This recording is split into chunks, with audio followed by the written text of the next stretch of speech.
Hello, I'm Jacquelyn Doggette, and you are watching Actor Chat, where I chat with actors and people in actor-adjacent careers to talk about what life in the entertainment industry is really like. Today's guest is an actor, director, and producer whose mission is to signal boost the voices of underrepresented groups. So if you'd like to hear more about representation, inclusion, and diversity in Hollywood, keep watching.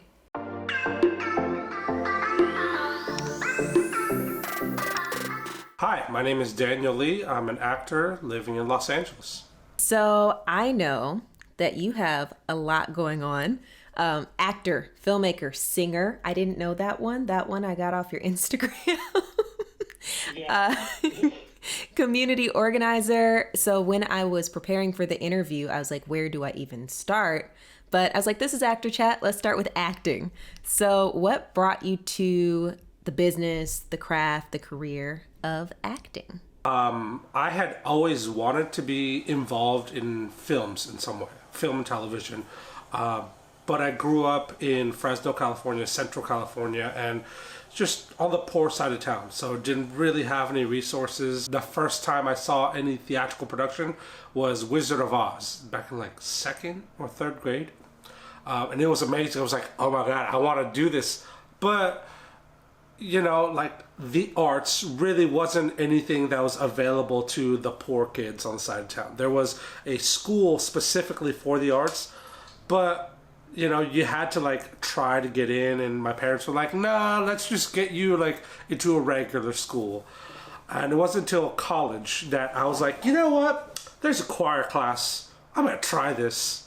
And so I got into choir, did that for a couple of years, and then eventually moved on to opera. A lot of my friends that were in choir class actually were like, hey, we're going to try out opera. I'm like, sure, let's do this. My professor, she saw something in me, so she's like, hey, I'm going to cast you this role. And it was in The Magic Flute by Mozart, and I got to play Papageno, which is like the not the lead, but like the co-lead. I did not think I was going to like it, but I did. I fell in love with it. Did that for a couple of years, and then that expanded into musical theater, and then expanded to Shakespeare. I had always wanted to be a filmmaker because I was like, I want to make movies.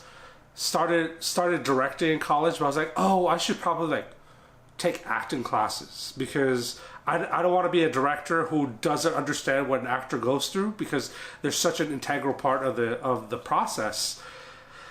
And then I ended up falling in love with it. I still love directing. It's still one of my passions, but acting is just so much fun. So what's your favorite part about acting for film and television? If we're talking about the craft, it's that I get to lend to myself, like my whole self, like my body, my voice, my thoughts, my emotions, all that. I get to lend that to this character. And it's extremely gratifying to be like, oh, now I understand you a little bit more. On the business side, it's great because I'm a huge supporter of representation. And anytime, I always think about the next generation, right? Whether it's like the kids or the kids of the kids. But I grew up not seeing people that looked like me on American, film, television at least. And so just the thought that I could start to chip away at this monumental task of having to have proper representation, that's what fulfills me. What did you imagine being an actor as a career would be like? Oh, see, it's embarrassing to say, but I was imagining that this would be the only job I do. To me, it's embarrassing to think now, because I'm like, what did you think was going to happen? That they were just going to roll out the red carpet for you? I'm like, yeah.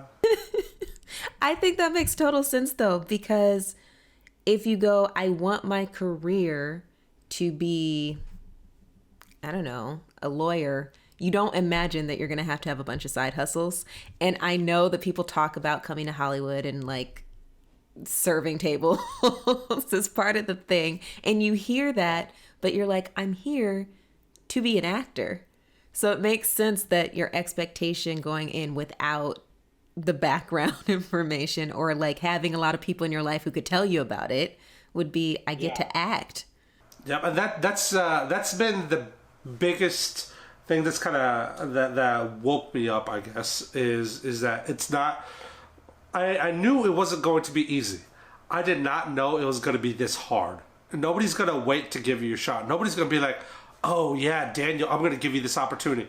No, because if they don't know about you, how do you, like, there are, yes, it's a smaller amount of the actor population that are Asian male and my size, but still, there's still a whole bunch of us out there. So how do you expect for them to be like, hold on, I'm looking for someone that looks exactly like Daniel, sounds exactly like Daniel, has the same energy. It's like they don't know that this is a possibility. So it's my job to make sure that that they cannot deny me. I love that. So what do you do? What's your preparation to make sure they cannot deny you? One is training, right? I got to make sure that when I get the opportunity and when I step up to the plate, there is no, not to say there are no nerves, because there are always going to be nerves, but that there is confidence behind it. It's, I'm here to solve your problem. I am here because you have a character and I can give a 3D shape and sound to this character. So training, and also really that's the biggest thing is the training, so that I can be ready. I can be ready when the time comes. There's a little bit of marketing to, like, people have to know I exist, like I said, right? You know, so it's not just within the circles of casting directors. It's got to also be because some casting directors don't participate within these circles. So you have to do your best to make sure that if people want access to you, there's not a reason not to. What do you mean by that? There are different schools of thought, right? But I believe that I have to be accessible. I have to be accessible because some actors are like, oh, I'm not going to really go on social media. I kind of want to live a private life. But in this age and during the fight for representation, I don't think me being silent helps. Okay. Because there was a couple years ago, there was the whole thing of like, oh, Asians aren't expressive. We are, but you just don't see it. So my thing now is like, I'm going to make sure you see it. Whether you go with me or you go with somebody else, it does not matter, because I want to put people that look like me on the map. Was that a conscious choice before or after you kind of entered the world? For instance, the entertainment world, because social media is a platform. It's a generic platform. It can literally be used any way. And I think a lot of us started out using it as a personal platform. So what was actually the catalyst for you to use it as a marketing platform? Or was that always your intention? No, it wasn't my intention. At first it was just personal, but I started understanding, I started studying influencers. It's just marketing, right? When you're a business, people have to know that you exist. It's not necessarily that you're going to convert everything. You're going to convert every viewer, every engagement into a sale. No, that's unreasonable to expect that. However, it's all about drip marketing. People understand that you exist, so that once it happens where there's an opportunity for you, you become the top of mind. It's that balance, figuring out how to make this inhuman platform result in actual human connections, because that's the end goal every time. Yeah, it's always got to be, in the end, you're working with people, right? And so I remember talking to a bunch of my actor friends that are Southeast Asian as well. They're like, oh, I don't like networking because it feels very transactional. And I'm like, cool, we got to reshift that mindset then, because when you go to a networking event, you're thinking, when you say transactional, the thought is, oh, what can I get from this person? What can I get from this person? But for me, it's never transactional. It's always relational. All it is, you're just making friends. You're building friendships, building relationships with people, because when you actually like hanging around these people, you're going to want them to succeed. How can I help you succeed? That's it. I don't care about whether it benefits me or not, I just want to help you get to where you need to go. Yeah, I love that mindset because I think there's a lot of fear around the idea of networking. Like you said, it sounds scary. But if you do think about it in that it's building relationships, which can still sound scary, but it's like, no, I'm just out here to make friends. That sounds great because I want my friends to win. I'm making friends and I want them to win. They want me to win. In the story. Yeah, and and if you go to a networking event and you don't make friends, that's fine. That's like going to any other social event. Just like, I wasn't feeling it. That's perfectly fine. So let's talk about the way that you have brought humanity to business. You're also a producer and a filmmaker.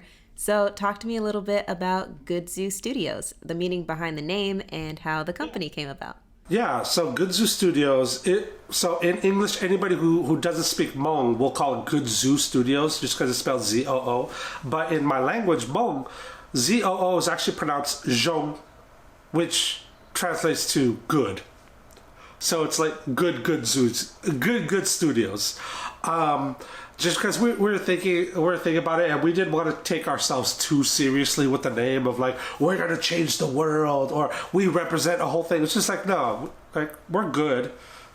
That's how we came up with the name. But the team is actually comprised of 4 Hmong filmmakers. We all kind of wear the same but different hats at the same time. Because I'm an actor, writer, producer, director. I do whatever needs to be done, and we all kind of do whatever needs to be done. But we just brought that together because they're within the entertainment industry, there are Hmong people, but very few. I'd say less than 30 of us. There are less than 30 of us, and everybody's kind of siloed off a little bit. So, Good Zoo Studios formed because I saw that there wasn't a lot of in-community collaboration.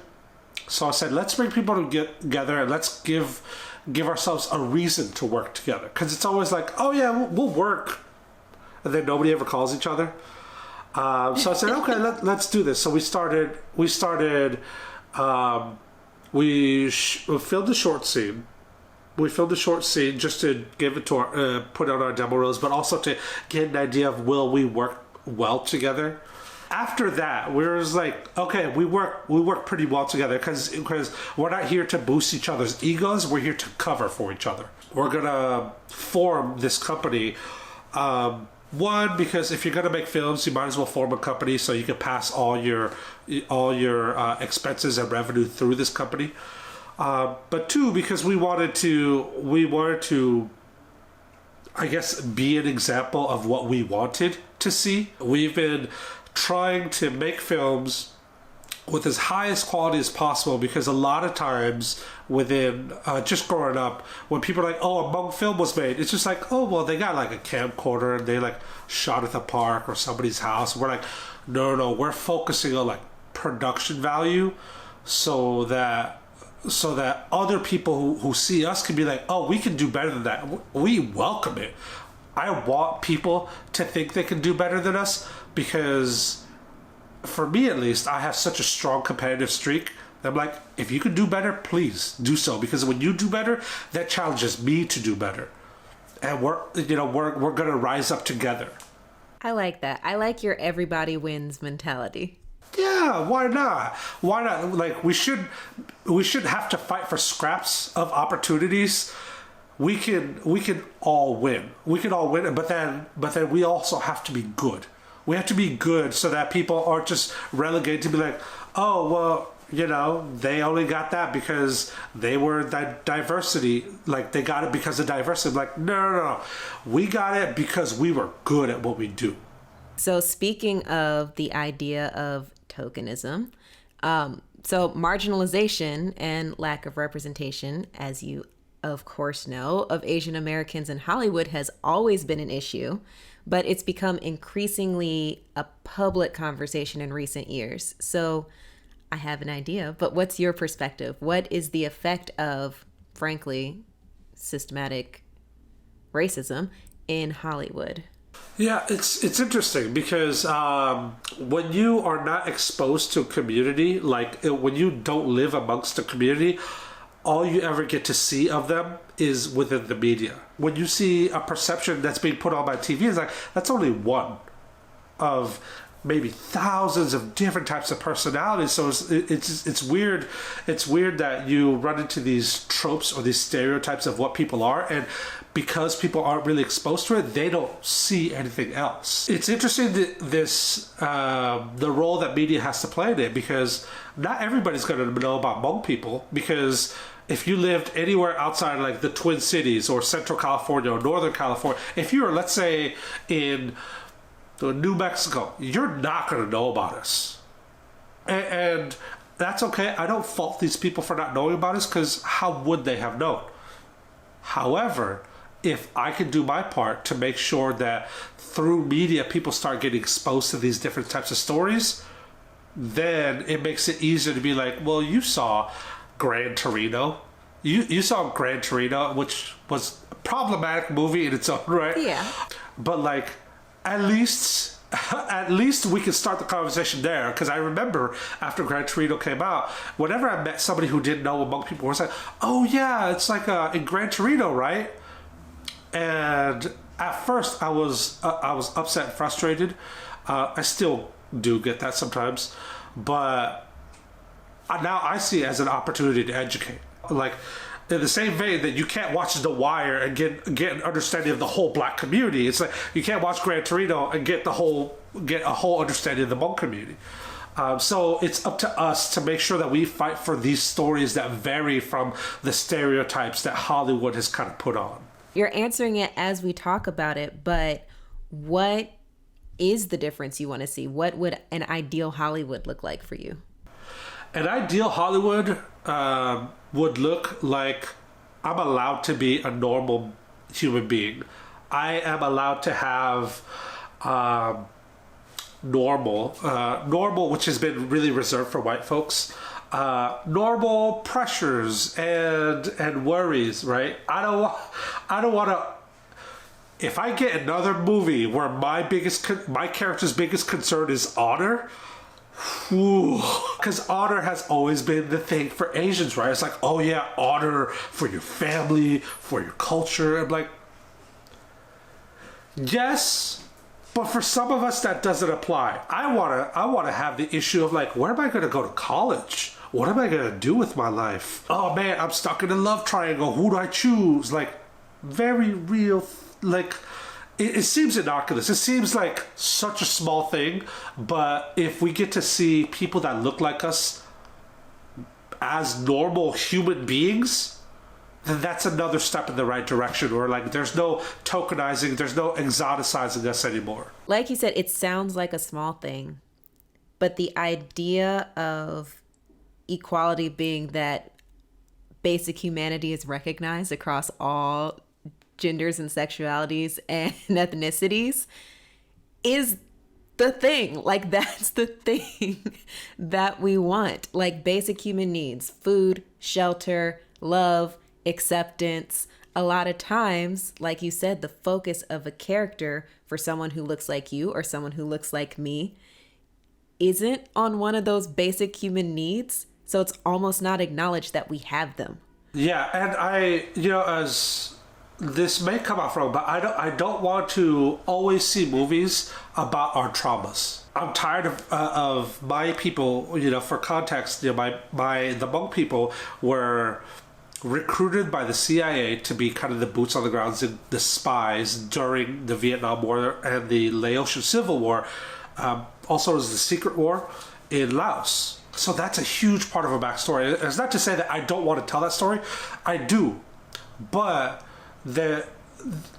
we have to have a variance, right? It can't always just be about like, I don't want to be known as like, oh, you're just a child of refugees. No, there's so much more to me than that.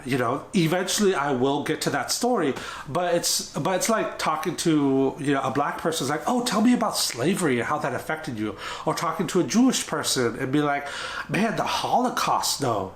Or an Armenian person be like, yeah, the Armenian genocide, that was rough. How come we can't have normal lives too? Because the more we can have that, then the more we can like the more we have ourselves as who we are now, then by proxy we can also have more honest stories that tell about that experience as well, because like we're showing the difference of like how we got here from that trauma, instead of just repeating, yeah, there's a war movie, there's a war movie, there's a war movie. Because look, World War II was bad, but like I've seen way too many World War II movies. I had an epiphany while you were talking. Like, it's something I know, but it just came through in a really clear way. I think one of the reasons that, at least for me, but probably a lot of underrepresented ethnicities have, is that people almost don't care about our trauma until they see us as humans in the first place. So if we're not represented as humans, all of these trauma movies are just like, okay, that happened. I'm tired of that. But it almost doesn't matter until you see me the way you see yourself and feel for me what you feel for yourself and people like you. Yeah. So it's almost like we have to have building empathy. Yes, it's almost like we have to have the moments about basic humanity before you get into detail about our trauma, or you don't care. Otherwise, we might as well be dinosaurs. And you go to a museum and you see all these things. I'm like, oh well, they're not around, or they're just these things. I'm like, no, we're still here. Yes. We've survived. We've been resilient. But all you're showing is the history. Our trauma is real, but it's not the only piece of us. Yeah, it's a lot, because I recently I've been going on social media more, just like just having these conversations about mental health, and people are like, oh, it's not helpless, it's worthless, right? Like, what's the point? And I'm like, look, we are in a position to change the future, and we have to step up to the plate. When you feel that, oh, well, I'm just me, I can't do it. It's like, no. We were put in this position. And whether we believe it or not, we are way stronger than we have been taught. We are capable of doing it. And so one thing I've been, like, it's been my mantra recently, is that we are capable and worthy of being the leaders that we needed. It reminds me of the conversation we had recently that was basically, you can do it because you are you. Like, we talked about not forcing yourself to become a politician if that's outside your wheelhouse, but like focusing on your own set of strengths to create change where you are. So what do you feel your lane is, like the way you can personally be a catalyst for change? There's a term in Hmong called the "cho no cho o," which literally translates to "cho" is to bring along, "no" is to eat, and "o" is to do, like an event, right? So in context, it's like the MC or the person that gathers people together. And so navigating the entertainment industry is difficult as it is. With the peak amount of privilege, it's still difficult. So when we have all the odds stacked up against us, I remember coming to LA and feeling kind of lonely, and not like there wasn't like a guide of like, oh, you should do this, blah, blah, blah. I had to figure it all out on my own. And so what I think I can do to be a catalyst for change is to really, signal boost. Is to be like, look, if anybody wants to come to LA, and I'm trying to do that now within my community, it's like, hey, if anybody wants to come to LA, hit me up. Like, I'm not going to say I have all the answers, but I can at least try to give you a leg up, because Hollywood and LA, this is the Olympics of acting. We do not have the time or the convenience of being able to like, oh, well, I'll figure it out on the job. No. You're not going to get the job if you don't figure it out. Yeah, you're not going to get the job if you don't figure it out, because for the amount of experience I had, because I had like maybe 6-7 years of performance experience, when I got to LA, I was like, oh my God, this is way tougher than I expected. Because it's a business, right? There's no artistry. Even talking about like, oh, what's your rate? I'm like, whatever you'll pay me. That's how it was for the longest time. And so just being able to navigate those things, I'm like, hey, if you're thinking about moving to LA, give me a call. Let me know. Going back to your question, like how do I want to affect change? As a producer as well. As a producer, because I understand that we're going up against big time studios. I want to champion stories that are not being told, that aren't attractive to the studio's infrastructure, right? Because they're looking for box office hits, or they're looking for indie films with budgets of like 2 to 5 million. I'm like, what about indie films with a budget of like 50,000 or something like that? And making sure that we read those scripts and we produce them with the amount of love and care that they would, and so that it builds a circle of trust within communities of color, right? To be able to be like for example, Forrest Whitaker and Nina Yang Bon Jovi. Those two are some of my favorite producers right now, because they discovered Ryan Coogler, with Fruitvale Station. They did Dope. I'm like, I want to do what they're doing, but I want to do what they're doing, but also on a business side, I want to show the rest of the industry that's like, hey, we can spot good talent and we can make good stuff, so you can trust us with your money. There's going to be a return, because once we start commanding those big investors, then we start changing the industry. Well, it sounds like you have a good game plan. This sounds like such a corporate job question, but where do you see yourself in 10 years? Do you still see yourself in Los Angeles? What do you see yourself doing? Ideally, I would be bi-coastal. My base would be in Los Angeles, but I would be going between LA and New York, because they're like, oh, he's going to be on Broadway. Look, I'm not ashamed of it. I want to be an EGOT. I want to get to the EGOT space. I have to. And you can't get a Tony if you're here in LA. So okay. I tell my producing partners this all the time. It's like, I want to build an empire. I want to build an empire, not for my own clout or anything, but because we as a people deserve it, and we deserve to want, and we deserve better things, and we deserve to want better things. I'm gonna do what I can to change the world in my lane, but also gas up other people as well. I'd like to take this moment to gas you up a little bit. Where can people find you, find your work, see what you're up to? Instagram, Twitter, IMDb, hit me up. The DMs are open. Don't abuse it. To an extent. But they're open. Got it. Yeah. Well, thank you so much for joining me on Actor Chat. I've really enjoyed our conversation. I really do see great things in your future. Oh, well, thank you. I agree. Look, a rising tide lifts all boats. We're going to come up. It's just a matter of time. A big thank you to Daniel for chatting with me. Check out his IMDb and social media profiles by way of the links in the description box below. Remember, the DMs are open, but do not abuse them.